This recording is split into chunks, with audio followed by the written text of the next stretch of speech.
समुद्र के नीचे एक ऐसा शहर छिपा है जिसे कुछ लोग सिर्फ कहानी मानते हैं और कुछ लोग इतिहास।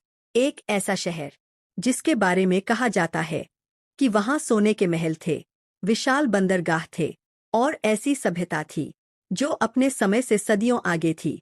उस शहर का नाम था द्वारका, एक ऐसी रहस्यमयी नगरी जिसका जिक्र हजारों सालों से महाभारत और प्राचीन ग्रंथों में मिलता रहा है।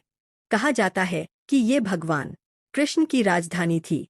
जब कृष्ण ने मथुरा छोड़ी तो उन्होंने समुद्र के किनारे बसाई एक भव्य नगरी द्वारका। कथाओं के अनुसार ये शहर इतना शानदार था कि इसकी चमक दूर समुद्र से गुजरने वाले नाविक भी देख सकते थे।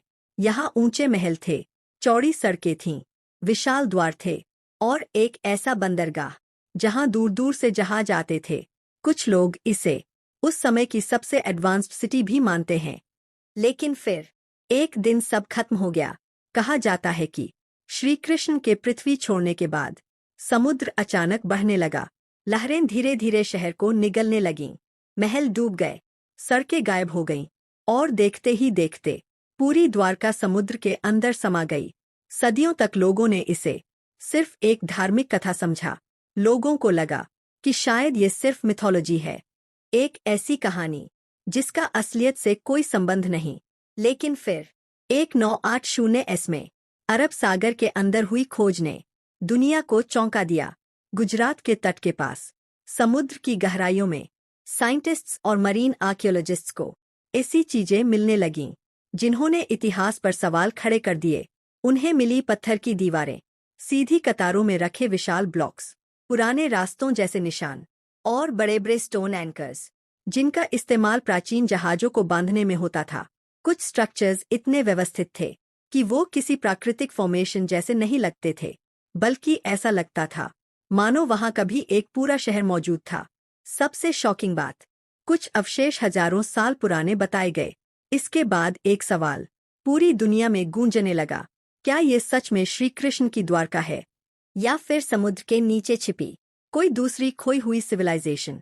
लेकिन इस मिस्ट्री का सच पता लगाना इतना आसान नहीं। समुद्र के अंदर रिसर्च करना बेहद खतरनाक माना जाता है। तेज धाराएं, कम विजिबिलिटी और रेत की मोटी परतें हर एक्सपीडिशन को मुश्किल बना देती हैं। कई बार डाइवर्स को कुछ फीट आगे तक भी साफ दिखाई नहीं देता और समुद्र लगातार पुराने स्ट्रक्चर्स को रेत से ढकता रहता है। यानी आज जो दिखे वो कल फिर गायब हो सकता है। कुछ डाइवर्स दावा करते हैं कि उन्होंने नीचे सीधी लाइनों में बने पत्थर देखे। कुछ लोगों का कहना है कि समुद्र के अंदर आज भी पुराने रास्तों और दीवारों के निशान मौजूद हैं। वहीं स्थानीय मछुआरों की माने तो शांत रातों में समुद्र से घंटियों जैसी आवाजें सुनाई देती हैं। लोग कहते हैं मानो डूबी हुई द्वारका आज भी समुद्र के नीचे सांस ले रही हो। कुछ कथाओं में तो ये भी कहा जाता है कि द्वारका एक ही दिन में नहीं डूबी थी, बल्कि समुद्र ने उसे धीरे धीरे कई वर्षों में निगला। और यही वजह है कि कुछ लोग सात द्वारका की बात करते हैं, यानी शहर के अलग अलग हिस्से अलग अलग समय पर समुद्र में समा गए। आज भी द्वारकाधीश टेम्पल लाखों लोगों के लिए आस्था और रहस्य का केंद्र बना हुआ है। लेकिन सबसे बड़ा सवाल आज भी वही है, अगर द्वारका सच में मौजूद थी तो क्या इतिहास हमारी सोच से कहीं ज्यादा एडवांस था? क्या हजारों साल पहले ऐसी सिविलाइजेशंस थीं जिनके बारे में हमें आज भी पूरी सच्चाई नहीं पता?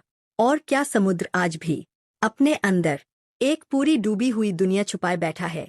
शायद द्वारका सिर्फ एक शहर नहीं, बल्कि इतिहास का वो रहस्य है जिसका सच इंसान आज तक पूरी तरह समझ ही नहीं पाया।